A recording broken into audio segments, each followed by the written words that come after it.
Bonjour à tous, c'est Xiliox. Dans cette vidéo, on va parler de la dernière news en date de FFG. C'est l'annonce du dernier héros du cycle 6. Ce sera une héroïne et ce sera Rogue, comme vous le voyez ici en plein écran. Donc Rogue, 8e personnage du cycle 6. Dans la news, on nous apprend un petit peu comment elle va jouer. Les illustrations sont vraiment magnifiques. J'adore ce personnage, j'étais un peu curieux de savoir ce qu'ils vont en faire. On va en parler, hein, vous allez voir. Autre information assez importante, on voit que elle va nous être livrée avec un set protection, donc c'est plutôt cool.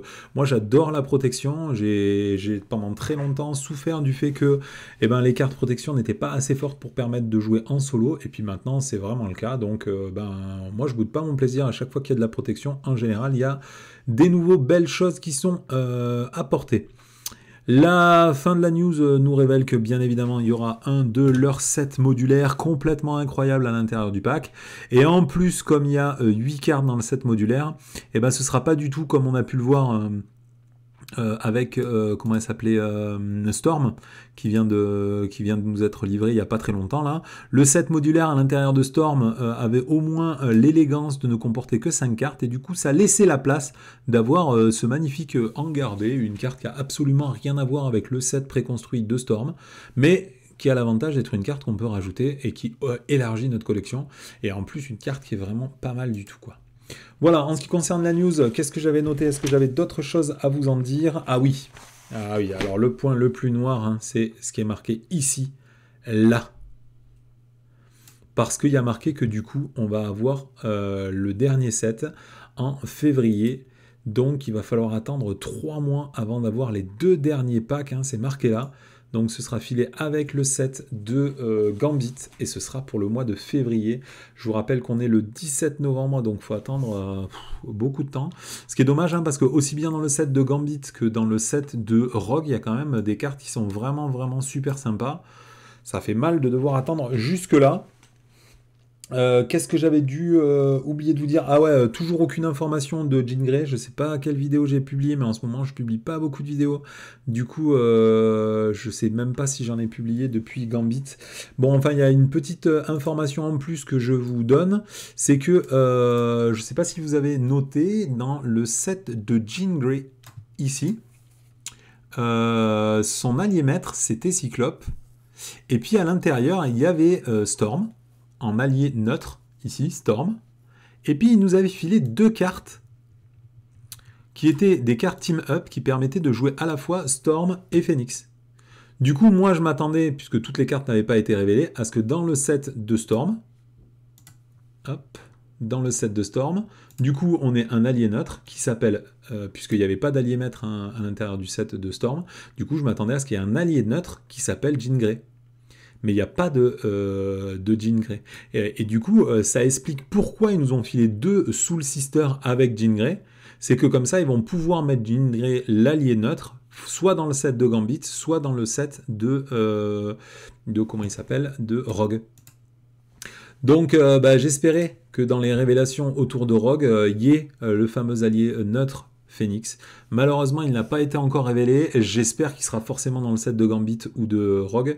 Sinon, ce serait dramatique qu'ils aient fait une carte Team Up qui nous les filait en double dans le pack de Phoenix et qu'on ne puisse pas jouer l'allié Phoenix avec le héros Storm. Là, ce serait vraiment dramatique.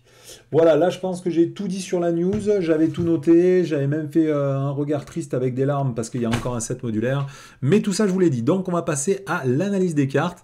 Donc analyse des cartes, vous voyez comme je vous l'avais dit, hein, les cartes sont magnifiques. La première c'est Anne-Marie, alter ego donc de Rogue. 3 de récupération, c'est un mutant, donc comme tous les autres X-Men, hein, à part Jean Grey qui est psionique en plus d'être mutant en alter ego. Et elle a 6 en taille de main et 11 points de vie. Au setup, il faudra aller chercher une amélioration qui s'appelle toucher ou toucher. Et il y a marqué aside. Donc aside, bon moi je suis pas très fort en anglais, mais normalement ça veut dire 2 côtés. Donc si on la met 2 côtés, ça veut dire que c'est pas attaché à cet alter ego. Vous allez voir, c'est très important. Donc là, c'est là où mon niveau d'anglais malheureusement va m'empêcher de voir certaines combos. Parce que si jamais on la met à côté de l'alter ego Anna-Marie, et qu'elle est considérée comme étant attachée à elle, ou si elle est hors jeu, ça change absolument tout. Donc je ne sais pas. On va voir ça plus tard. Donc sa capacité réponse forcée, c'est que tout simplement, cette amélioration, vous allez le voir, on peut l'attacher un petit peu à qui on veut une fois par tour. Et bien quand on va passer en forme d'alter ego, justement il y a marqué qu'il faut reprendre cette amélioration et la mettre de côté. Donc de côté, est-ce que ça veut dire de côté hors jeu ou à côté de cet alter ego et considérer qu'elle est attachée à Rogue. Ça, je ne sais pas du tout, quoi. En ce qui concerne Rogue, ses caractéristiques en héros, ce sera 2 en compte, 2 en attaque, 2 en défense. Elle aura le trait X-Men comme tous les autres X-Men, bien évidemment, à part Jean Grey. Et elle aura 5 en taille de main, toujours 11 points de vie. Sa capacité lui permettra, une fois par tour, d'attacher l'amélioration touchée à n'importe quel autre personnage. Donc, ah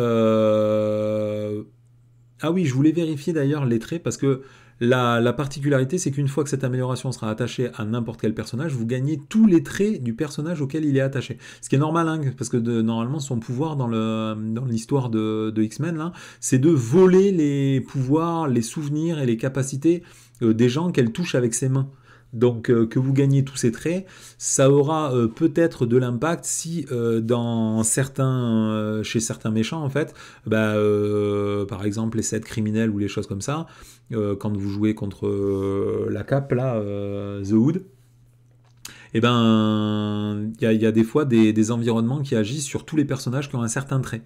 Et ben par exemple avec Rogue vous gagnerez ces traits là.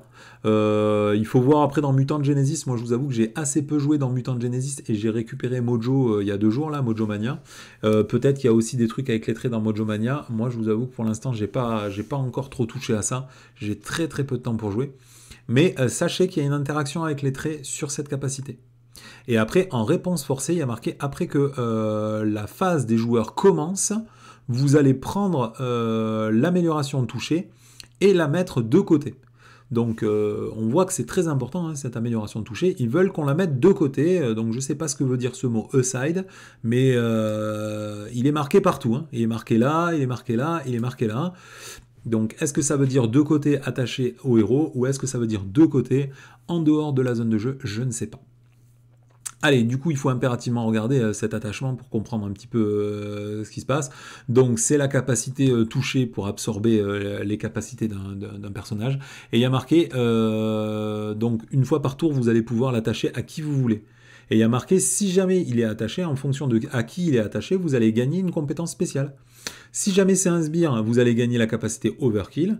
Si c'est le méchant, vous gagnez Riposte 1. Si c'est un allié à vous, à ce moment-là, vous gagnez le trait aérien. Et si c'est un héros, à ce moment-là, vous gagnez Robuste. Sachant que vous pouvez vous l'attacher à vous-même ou à un autre allié, un autre joueur. Donc, c'est sympa, hein, puisque de toute façon, de base, si vous avez un allié, vous pouvez gagner aérien, il y aura toujours le vilain en jeu, donc vous pouvez toujours gagner riposte.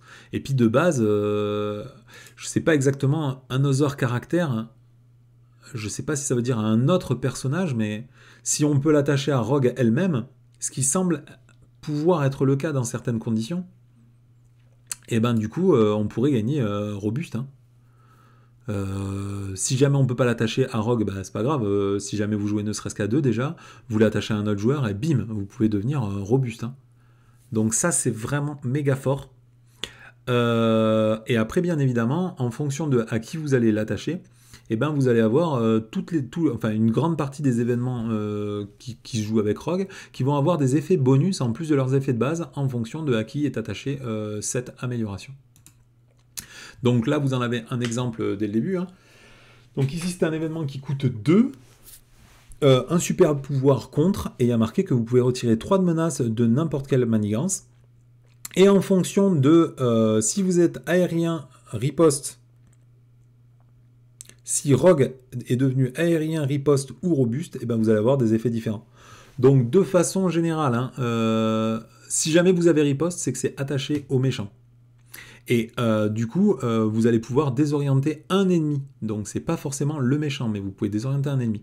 Donc déjà, c'est un effet très très fort. Si jamais vous êtes aérien, c'est quand vous êtes attaché à un allié. Donc ça, normalement, vous pourrez le faire assez souvent aussi.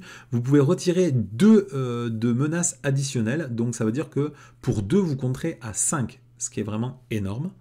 Et après, de façon générale, si jamais vous avez robuste, ça veut dire que vous avez attaché cet attachement à quelqu'un d'autre, un autre joueur. Du coup, vous allez piocher une carte. Et là, ça va être le même effet pour l'événement qui fait de l'attaque. Celui-là, il coûte 3, ça s'appelle Southern Cross. Et donc, vous allez infliger 6 points de dégâts.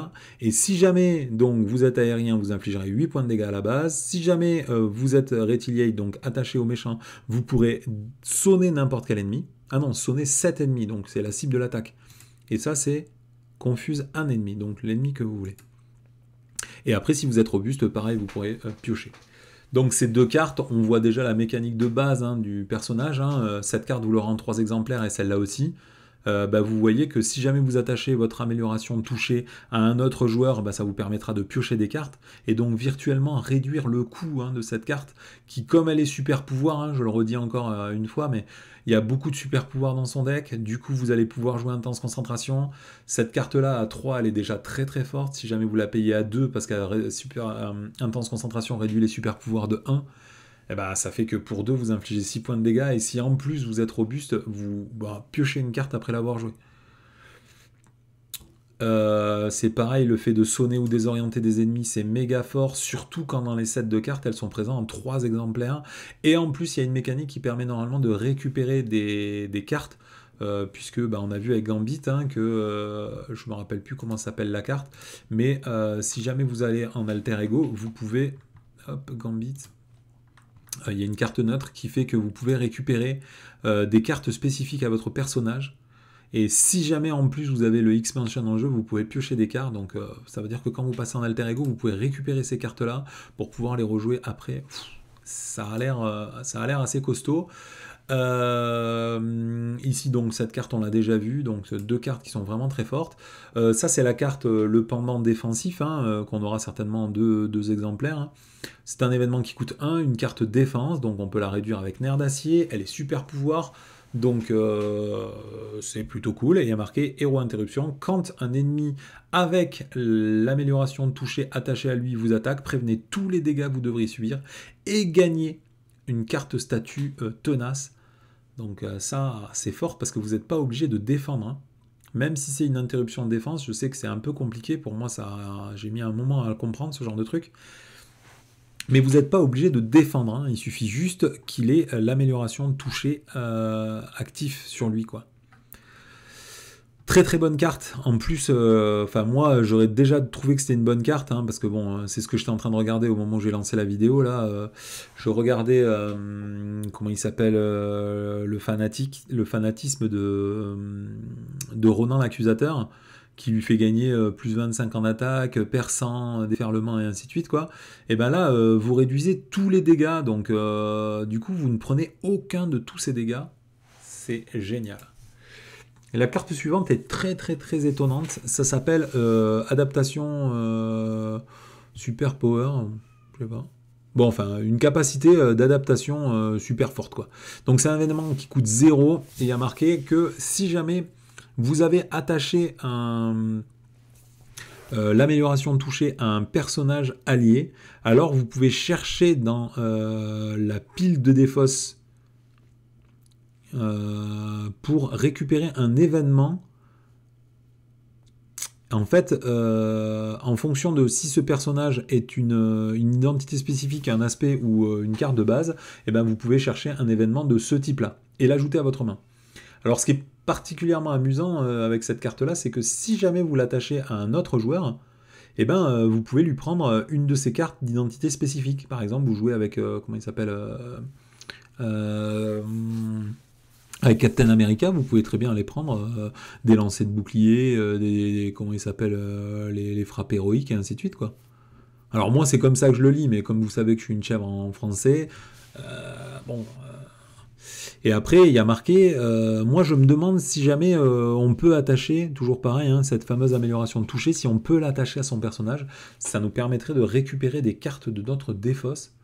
Ça, ce serait vraiment très très fort. Après on peut toujours l'attacher à un allié, Si par exemple vous avez l'allié maître de Rogue en jeu et que vous attachez toucher, normalement vous pourrez récupérer une carte spécifique de votre identité dans votre défausse et la rajouter à votre main.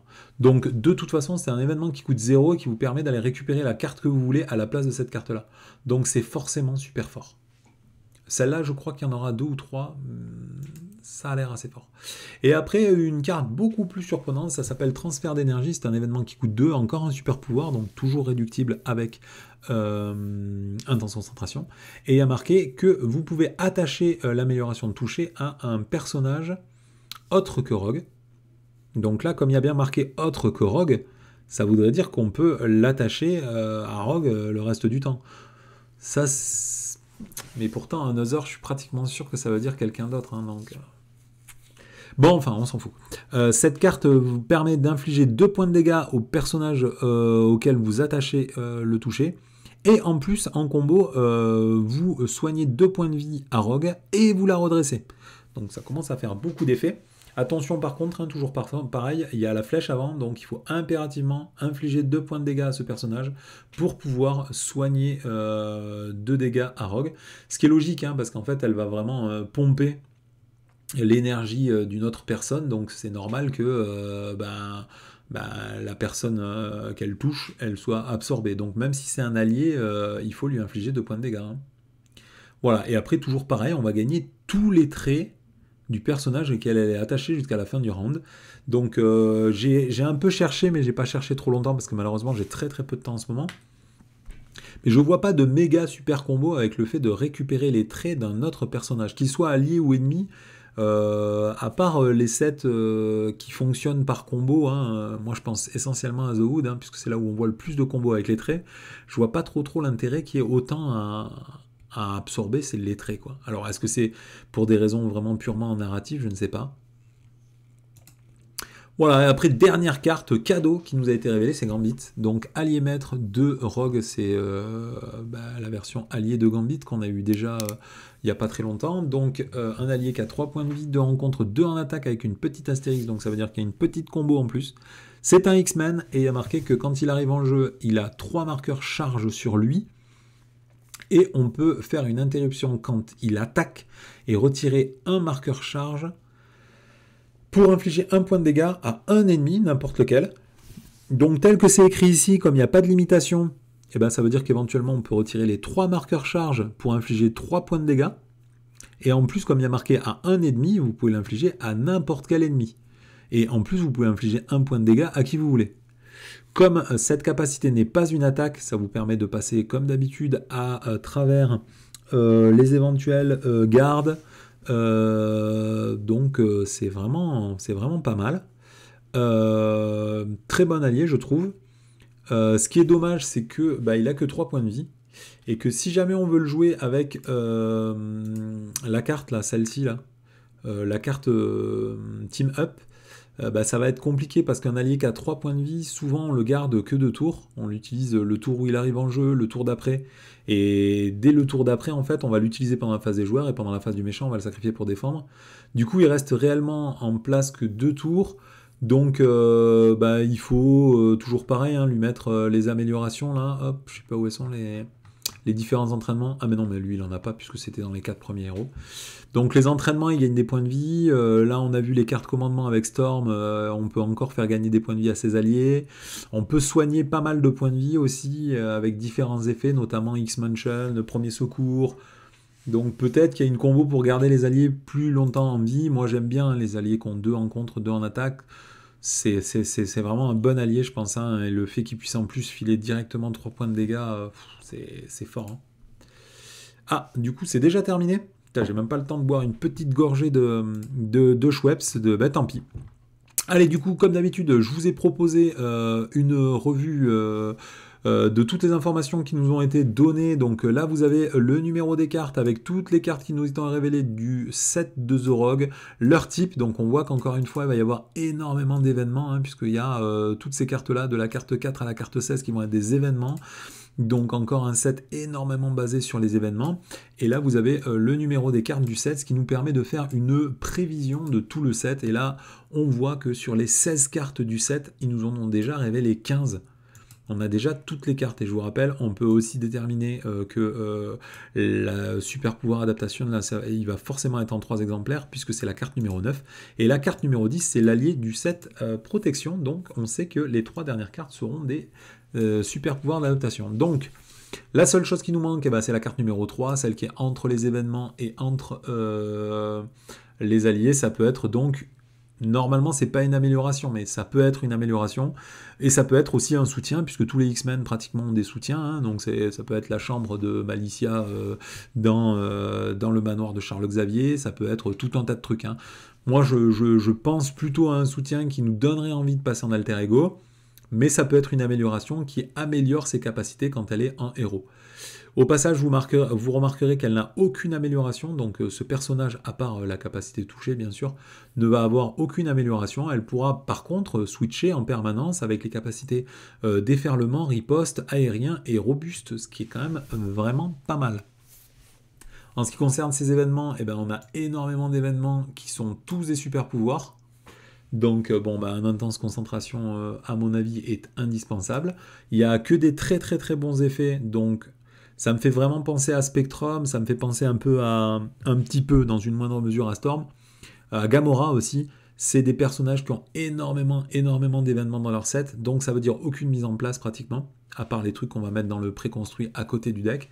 Donc ça veut dire des personnages très nerveux, très polyvalents, très réactifs au début de la partie, là où c'est vraiment le plus dur de jouer.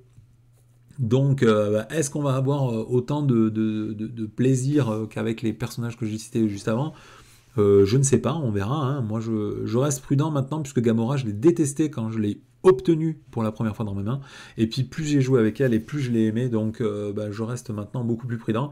Mais je reconnais qu'en ce moment, je fais pas beaucoup de parties. Et le peu de parties que je fais, je joue essentiellement avec Ghost Spider, parce que je l'adore, et SPDR.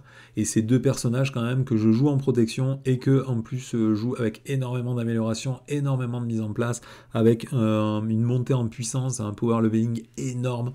Donc c'est plutôt le style de jeu que j'affectionne en ce moment. Donc je sais que les personnages avec des tonnes d'événements, j'ai essayé Storm, c'est sympa, mais si jamais on n'a pas le bon événement au bon moment, c'est un peu chiant, quoi. Donc je ressens vraiment le même sort d'a priori que j'avais eu avec Gamora. C'est qu'est-ce qu'on fait si on n'a pas le bon événement au bon moment, quoi. Ça, c'est un vrai problème.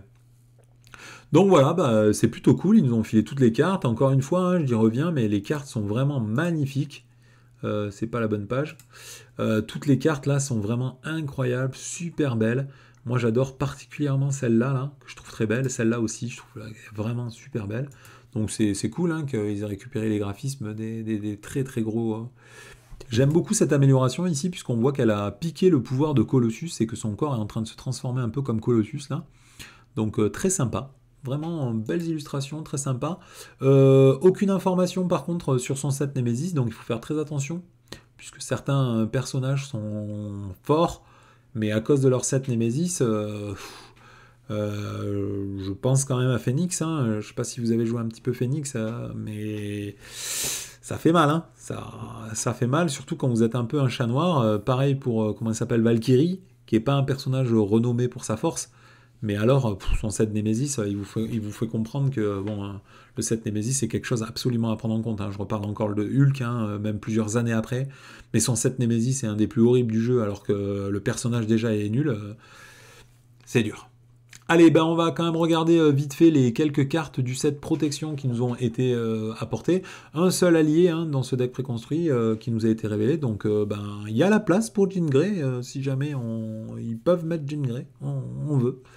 Donc ici, un allié protection, donc 3 points de vie pour 3 de coups d'invocation, 1 en contre avec 2 en attaque, un dégât consécutif à chaque fois, bien évidemment en X-Men. Quand il arrive en jeu, c'est Iceman, hein, bien sûr. Quand il arrive en jeu, il va prendre 3 compteurs freeze sur lui, donc ça doit être quoi, gelé ou... Et il y a marqué en réponse, après qu'un minion est entré en jeu, on peut retirer un compteur freeze pour sonner cet ennemi. Moi, je trouve que cette capacité est géniale. Parce que quand on joue protection, en fait, c'est vraiment le seul petit défaut qui reste. C'est que quand on a un ennemi qui est coup rapide, ou un sbire qui est coup rapide qui entre en jeu, Et ben comme souvent on a défendu pendant la phase 2 du méchant, et ben on est souvent incliné, et à ce moment-là on doit utiliser nos alliés pour défendre si notre héros a pour vocation de défendre. Et si jamais on a déjà utilisé nos alliés défenseurs, et ben on n'a pas envie souvent d'utiliser son héros, puisqu'on a besoin de son héros pour contrebalancer le fait qu'on joue en protection, et que c'est pas les cartes qu'on va mettre en protection souvent qui vont nous permettre de faire un tour fantastique. Donc le fait de pouvoir sonner les minions, en plus c'est pas une réponse forcée, hein, c'est une réponse. Donc si vous voulez le faire, vous pouvez le faire. Hein. De toute façon, il a 3 points de vie, donc à mon avis, il va falloir le faire pratiquement tout le temps, puisque cette capacité normalement sera pratiquement toujours active avant que Iceman finisse par mourir parce qu'il a pas assez de points de vie, quoi. Bon, après, il faut pas oublier que l'entraînement en protection octroie 3 points de vie supplémentaires, donc on peut se servir quand même beaucoup plus de ses alliés quand on joue X-Men en protection. Je pense que c'est quand même un très très très bon allié parce qu'il vous permet de gagner beaucoup de temps. J'adore tout ce qui sonne et qui désoriente. Donc ça me paraît plutôt pas mal. Après, est-ce qu'on va avoir la place de jouer ça? C'est toujours pareil. Est-ce qu'on préfère pas jouer d'autres alliés? Je ne sais pas. Difficile à dire. Après, quand on joue X-Men, comme il y a très très peu de X-Men, on préférera certainement mettre lui à quelqu'un d'autre. Mais bon, les decks X-Men demandent beaucoup, beaucoup de logistique avec beaucoup de soutien, beaucoup d'amélioration et tout. Est-ce qu'on préfère pas se faire un deck protection polyvalent? Si. Après, l'avantage, c'est qu'ici, on n'est pas obligé d'être X-Men pour jouer cet allié. Donc, on peut le jouer dans tous les cas. C'est plutôt cool. Carte suivante, ça s'appelle Pas aujourd'hui. Donc, un événement qui coûte 1, un événement de défense. Il y a marqué interruption de héros. Quand votre héros défend contre une attaque, il gagne 2 points de défense pour cette attaque. Donc, c'est dans la lignée, bien évidemment, des 2 autres cartes qui font ça. Je me rappelle jamais. Je vois très bien l'illustration dans ma tête, mais là, j'ai un peu du mal à sortir le nom. Je dois les avoir juste là, sinon hop, on peut les trouver rapidement. Il y en a une, c'est... je sais plus. Donc on va regarder, c'est Défense désespérée la première. Et la deuxième, je me rappelle plus, c'est celle où on voit Miss Marvel en train de filer un coup de boule. Peut-être qu'on pourrait restreindre parce que sinon on va vraiment avoir des tonnes de cartes. Hop, hop, hop. Donc elle donne toujours 2 points en défense et si jamais vous ne prenez pas de dégâts, ça fait un effet supplémentaire. Voilà, c'est ne jamais reculer. Et l'autre, c'est défense désespérée. Et bien là, on va avoir le même type de mécanique. Cette fois, ce sera, si vous ne prenez pas de défense, vous pouvez retirer 2 de menaces d'une manigance. Donc, très très bonne carte. Vraiment très très bonne carte. C'est, je pense, ça doit être la première carte de protection où dessus on peut retirer de la menace de n'importe quelle manigance. Normalement, toutes les cartes protection font qu'on est obligé de retirer de la menace sur la manigance principale. Hein. C'est vraiment le truc qui me fait péter un boulard depuis des années et des années. Là, pour la première fois, j'ai l'impression qu'on peut retirer de la menace de n'importe quelle manigance. Je me rappelle pas qu'il y ait une autre carte dans le jeu qui permette, en protection, de retirer de la menace où on veut. Normalement, c'est toujours de la menace sur la manigance principale. Donc ça en fait une carte unique. Je vois pas d'autres cartes qui fait ça, hein, puisque, bon, évidemment, toujours sur ses gardes, c'est pareil. Tiens, d'ailleurs, il y a un truc que j'ai pas dit, c'est que le fait que Rogue puisse devenir aérien, moi je me suis dit, ah bah cool, aérien, on va peut-être pouvoir jouer avec le trait aérien. Les cartes avec les traits aériens, c'est un peu... Enfin, moi je trouve ça un peu léger. Vous avez très peu de cartes, il n'y en a pas dans toutes les affinités. En protection, il n'y a que celle-là qui est quand même un petit peu légère, puisque on peut s'en servir qu'une seule fois, enfin qu'un tour. Bon, je suis pas très emballé par ce trait protection, par ce trait aérien, j'ai vraiment vraiment du mal. Vous avez assaut aérien qui donne un petit peu envie, mais pas trop. Et lacet roulis qui donne un petit peu envie et pas trop. J'ai vu des decks là récemment sur des deck builders où les mecs ils jouaient 3 fois ça et 3 fois ça dans un autre deck. Faut vraiment être chaud.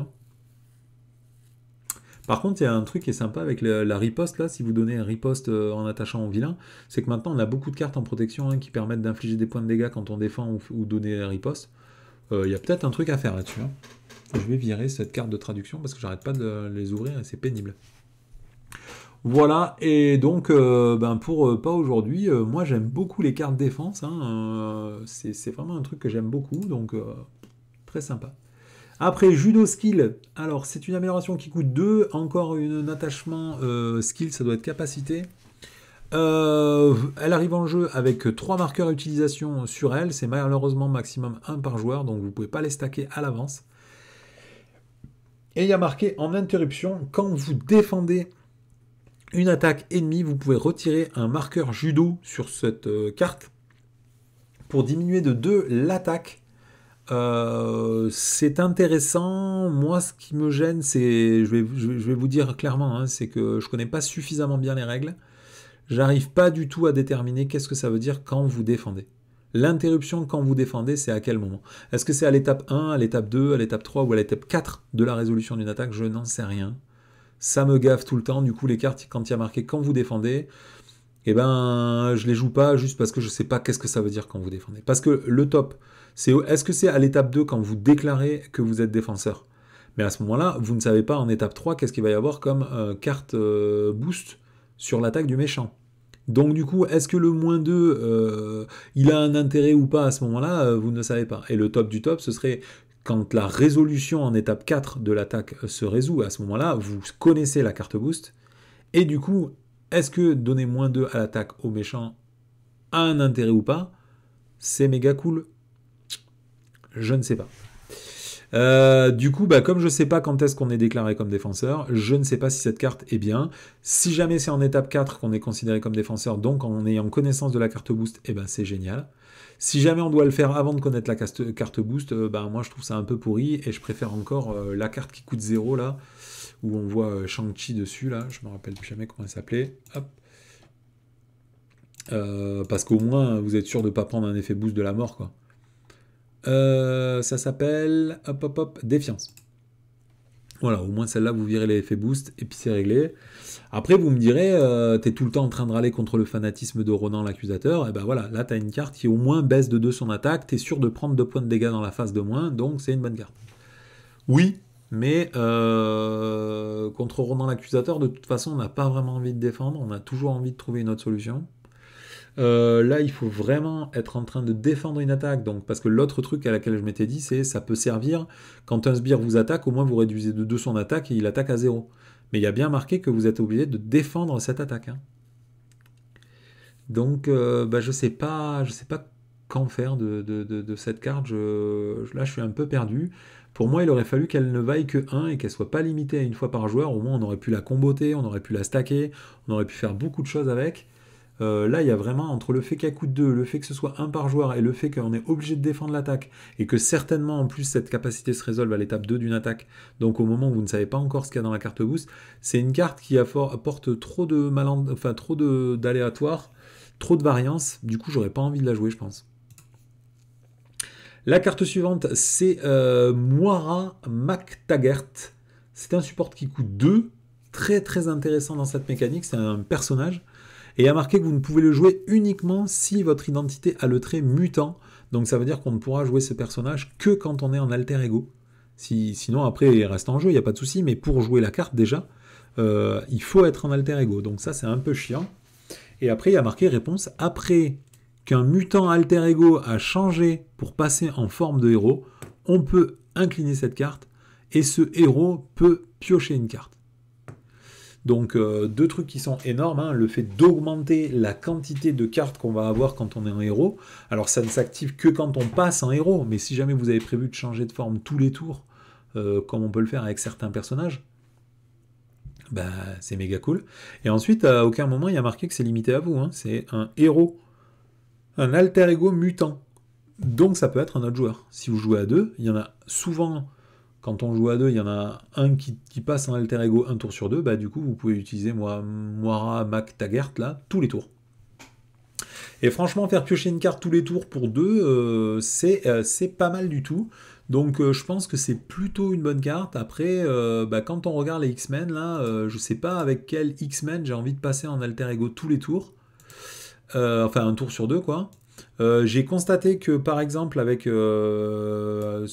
Colossus qui était dans la boîte de Mutant Genesis, le fait qu'il sonne et qu'il désoriente tout le temps le méchant, on peut passer en alter ego un tour sur 2, hein, c'est carrément faisable. Le vrai problème c'est quand il commence à être robuste et solide, où là en fait ça grippe énormément la mécanique. Shadowcat, j'ai pas du tout envie de passer en alter ego un tour sur 2. Cyclope Phoenix, pas du tout non plus. Wolverine, pas du tout, genre 0 tour sur 0, puisqu'il n'y a rien à foutre en alter ego, et qu'en plus on perd la capacité de régénération. Et après, Storm en alter ego, je sais même pas ce qu'elle fait. Bon, je l'ai joué que 2 fois, un Storm, hein, je l'ai reçu le week-end dernier. J'ai très peu de temps pour jouer en ce moment. Je me demande même ce que fait Storm. Bah, je peux cliquer tout simplement dessus. En alter ego, rien. Elle ne fait rien en alter ego, ok. C'est vraiment T'Challa, quoi. C'est comme T'Challa. Elle fait rien du tout. Ok. Ok. Bon, bah, c'est triste. Pour finir quand même avec cette carte, bah, les X-Men, en fait, on n'a pas envie de passer en alter ego, donc...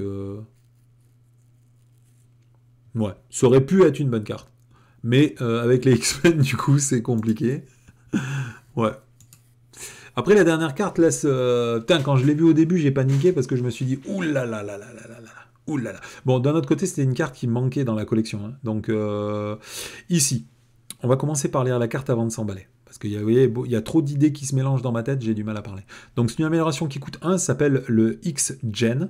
Donc, vous ne pouvez le jouer que si jamais vous avez le trait mutant. Donc, toujours pareil, il faudra le jouer quand on est en alter ego. C'est limité à 1 par joueur. Et il y a marqué, on peut incliner le X-Gen pour générer une ressource libre pour jouer n'importe quel événement spécifique à votre identité. Donc ben là en fait ça marche avec tous les mutants. Hein. Les mutants ils ont vraiment beaucoup d'événements. Tous les mutants de tout le cycle entier ont énormément d'événements spécifiques. Il y en a beaucoup qui ont des mécaniques pour les récupérer. Et en plus il y a une mécanique qu'on aura avec Gambit hein, qui nous permet en plus de récupérer les événements. Je vous rappelle encore cette carte. Hein. Vous pouvez récupérer des événements spécifiques à votre identité. Donc c'est une carte qui de toute façon est très forte.